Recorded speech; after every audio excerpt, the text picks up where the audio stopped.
Welcome to Cape Town, recently voted the #1 city on Earth. Known for its stunning coastline, the beaches here are on another level, especially with the backdrop being the iconic Lion's Head and Table Mountain. You can even hang out with penguins on Boulders Beach, which was just ranked the #2 beach in the world. And don't even get me started on the amount of animals you'll see. Whether that's going on a safari to see the Big Five, cage diving with sharks, swimming with the most playful seals, or just running away from wild baboons, Cape Town is an animal lover's paradise. The wine, the people, the vibes, Cape Town is truly one of a kind, and I cannot wait to share with you the top 10 things to do here. So let's just jump right in and start with #1, hanging with penguins on Boulders Beach. Getting to hang out with these tuxedo penguins on Boulders Beach was by far our favorite experience we had in Cape Town. If you want these penguins all to yourself, then you need to get up bright and early to arrive at the entrance 30 minutes before it opens. We were in Cape Town during January, which is South Africa's summer, so this beach opened at 7:30 a.m., so we arrived at 7 a.m. sharp to be the first in line. A big tip here is to purchase your tickets online the night before so you can go right in when you get here. It's around a 50-minute drive from Cape Town, so the best thing to do is hire a private driver. And we 1000% recommend going with our guy Renee, who took us on a custom day trip all around Cape Town, hitting up Boulders Beach, Cape of Good Hope, Chapman's Peak, which is one of the most beautiful roads in the world, and then finally stopping at Clifton Beach. Renee can fit up to 5 people in his car, and if you want to book with him, you could scan this QR code on the screen right here. You can bring clothes, food, drinks. If you love tequila, carry your tequila in the car. There we go! Now, there are 2 entrances at Boulders Beach. First is Foxy Beach, which is the main entrance, and this is where you can walk on different boardwalks to see the entire colony. At this entrance, you can't go down on the beach to hang with the penguins. You are only allowed to take in the views from the boardwalk. Before visiting these boardwalks, you're going to want to head 2 minutes down the road to the other entrance, which is the actual Boulder Beach, where you can hang with the penguins. If you want to go to this exact entrance, you can just type into Google Maps Middle Beach, and it will take you right to the parking lot. There will be a lot of people there every single morning, but most of them will be setting up on the beach for the rest of the day. What you want to do though is keep walking down the beach, where you will see a tiny hole in the boulders. This right here is where you'll crouch and crawl your way to the other side, but you are not done yet. You'll have to climb up and down rocks and walk through water until you arrive at Middle Beach. This is where you'll be greeted by the most hilarious penguins who will waddle right next to you and swim alongside you on the most stunning beach in the world. Please be respectful to these penguins, don't touch them, don't get too close to them, and please be chill so you don't scare them away. This is their home and you're a guest, so if you see anyone doing anything bad, please speak up and tell them to stop. On a real sad note though, these penguins are now critically endangered due to overfishing in South Africa. In the 1800s, there used to be 4.5 million. In the 1900s, that number dropped to 1.5 million, and today that number is only 20 to 30,000 penguins left in the wild in the entire world. If the government doesn't come in and stop this overfishing, these penguins will be extinct by the year 2035. We're going to try and do our part by donating all the ad revenue from this video to Sankoob, which is an agency trying to save these penguins in Cape Town and in South Africa. And if you want to donate yourself, you could scan the QR code on the screen right here. After hanging at this beach for an hour or 2, you can walk on the connected boardwalk for around 7 minutes to the main entrance and check out the entire colony. Even though you hung out with the penguins up close and personal on Middle Beach, you have to go see them from the boardwalks, because there will be hundreds, if not thousands, waddling together and playing in the ocean, which is the cutest thing you will ever see. Now let's move on to #2, the Cape of Good Hope. If you're on the tour with Renee, he will take you 30 minutes down the coast to the Cape of Good Hope. This is often mistaken as the most southern point in Africa, but that's actually 200 miles down the coast in another spot. Nonetheless, this is a must-do when you're in Cape Town, because the views of the coastline are breathtaking, and you even get to see tons of different animals like these wild baboons that create a little bit of a traffic jam when we're there. There's also tons of seals, roaming ostriches, and if you're really lucky, you can even see zebras here. Fun fact, this is the exact spot in 1488 where Portuguese sailors discovered the sea route connecting Europe and Asia, which changed the world forever. We actually traveled all over Portugal for 3 months in our van, so if you're interested in visiting, you should definitely click the link above to watch our entire Portugal series. The Cape of Good Hope is a UNESCO World Heritage Site and has some of the most natural, untouched beauty I've seen in my entire life. An amazing thing to do up here is walk up 30 minutes to the lighthouse, which has 360-degree views of the coastline, and if you're really lucky, you can see whales from up here during whale season, which is between July and November. There is a restaurant up here right where you park called Two Oceans that we went to for lunch, but to be honest, they didn't have the best food, but the views you get from the balcony were just unbelievable. Maybe after you're hiking, you could stop here for coffee and a beer just to enjoy the views, and then head somewhere else for lunch. To be honest, we only spent an hour and a half up here, but you can easily stay way longer because there are so many stunning beaches and lots of hiking. Now up next, let's move on to number 3, going on an African safari. I'm guessing if you came all this way to Africa, you want to live out your Lion King dreams of going on a safari. Luckily, there's a day trip from Cape Town where you can visit Aquila Game Reserve. Just a heads up, this is an all-day tour because it takes around 2 to 3 hours to drive there, but it's definitely worth it since you have the chance to see the big 5: lions, leopards, rhinos, elephants, and buffalo. We didn't go on this exact safari because we hosted a group trip in South Africa with 12 strangers. It was so much fun. We did a road trip around the Garden Route and went to the Garden Route Game Lodge, which is around 5 hours away from Cape Town. But I think no matter what, it'll be a similar experience. If I'm gonna be honest, you can't really go on a real safari near Cape Town. What I mean by that is it feels more like a very, very large natural zoo with fences that separate certain animals from each other. The only true safaris you can visit in South Africa are in the northeast corner of the country, right along the border of Mozambique. Of course, the biggest and most iconic is Kruger National Park, but 2 others in that area that are just as amazing are Sabi Sands and Mala Mala. If you don't have time, I still think taking the day trip to see these amazing animals up close and personal is worth it. And if you want to go on the #1 rated safari trip from Cape Town, you can scan this QR code on the screen right here. I think it's a great intro to these animals and a great motivation to go on more safaris all over Africa. What you learn on these safaris will stick with you for life and make you appreciate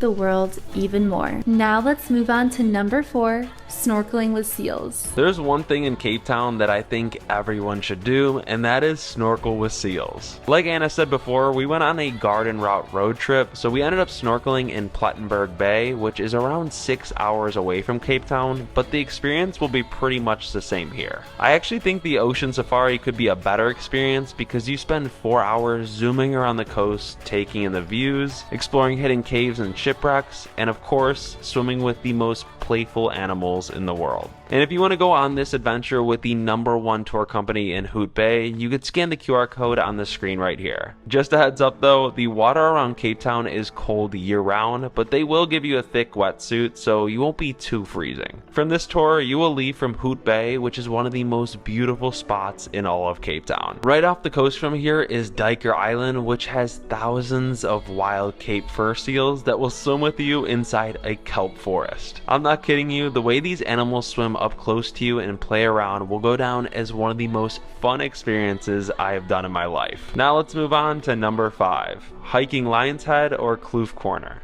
Cape Town is known for its breathtaking sunsets, and by far the best way to take it in is by hiking to a viewpoint. The most well-known hike in all of Cape Town is Lion's Head. It's a 3-mile out and back hike. It will take you around an hour to an hour and a half to get to the top with some sketchy parts, including some bouldering and ladders, so make sure to be careful and take your time. We didn't get around to doing Lion's Head ourselves, but our friends did and said it was beautiful, but also extremely packed, so make sure to just keep that in mind. If you want an easier hike that still has amazing views, you can visit Kloof Corner. It's only a 1-mile round trip hike and takes around 20 to 30 minutes to reach the top. The reason we love this hike is because you get amazing views of the coastline, sunset, and Lion's Head all at once. There'll still be a few people up here, but not nearly as crowded as the other one, and there's lots of spots to sit along the cliffside and take in the sunset. No matter which hike you choose, you have to do at least one of these when you're in Cape Town because the views are just breathtaking. Up next, we have number 6, Clifton Beach.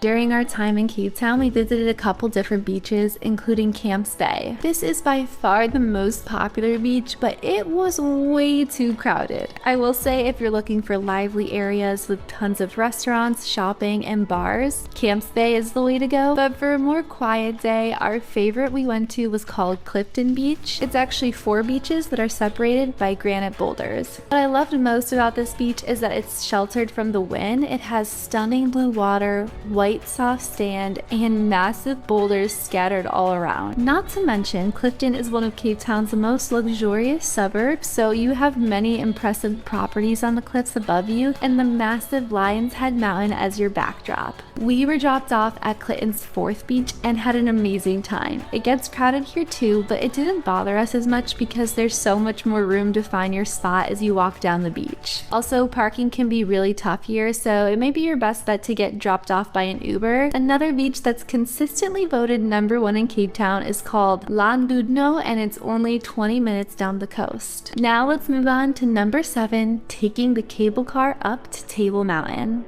You're gonna see this iconic flat top mountain towering over Cape Town your entire trip, so it's only right that you go to the top. Table Mountain is a UNESCO World Heritage Site that is more than 260 million years old, and in 2011 it became one of the new 7 wonders of nature alongside the Amazon rainforest. I highly recommend getting there early, right at 7:30 a.m. so you could be one of the first cable cars up when it opens at 8 a.m. This is another spot where you're gonna want to purchase the tickets online the night before, so you can go right up when you arrive. I'm gonna be honest, the cable car ride up is worth it by itself because it zooms you up the mountain in 5 minutes and you have unbelievable views the entire time. On top of that, it spins around as you're making your way up, which is kind of trippy too. When we went with our group trip during the middle of the day, we got very unlucky because the clouds were covering the entire top, so we didn't get any views at all. I'm going to overlay some footage of what it should look like, and wow, does it look insane. The only thing that made up for the clouds at the top were these cute animals that lived up here called dassies, and it was our very first time ever seeing them. Believe it or not, they are the closest living relatives to elephants and manatees, which almost seems impossible to believe. Now let's move on to number 8, Chapman's Peak.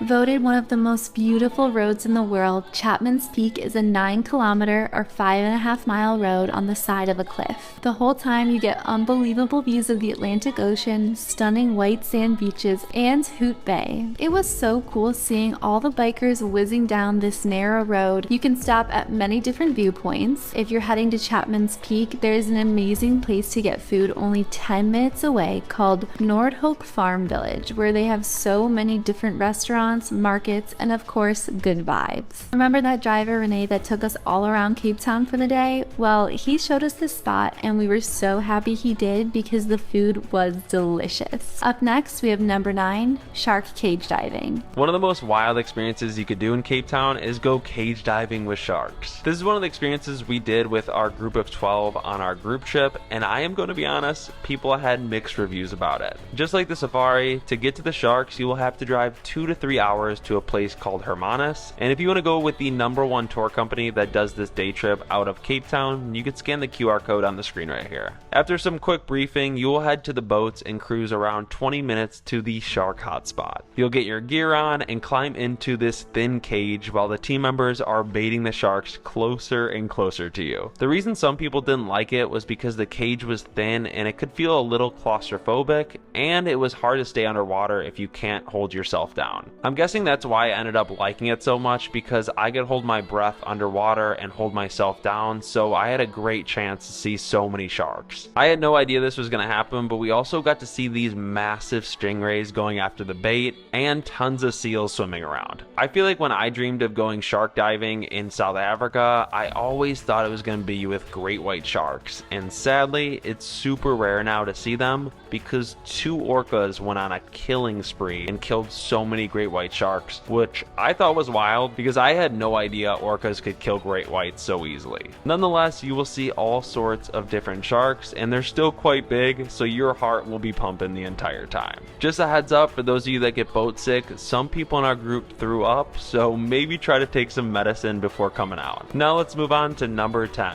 going to the wineries. Cape Town has been producing wine since 1652, which makes it the oldest wine producing region in the southern hemisphere. There are more than 500 wineries just in the Cape Town region alone, so one of the best things to do is a winery hop for a day. Stellenbosch and Franschhoek have the best wineries, and they are only about an hour outside of Cape Town. I honestly think for most people, the easiest and best choice here would be to take the tram and winery hop in Franschhoek.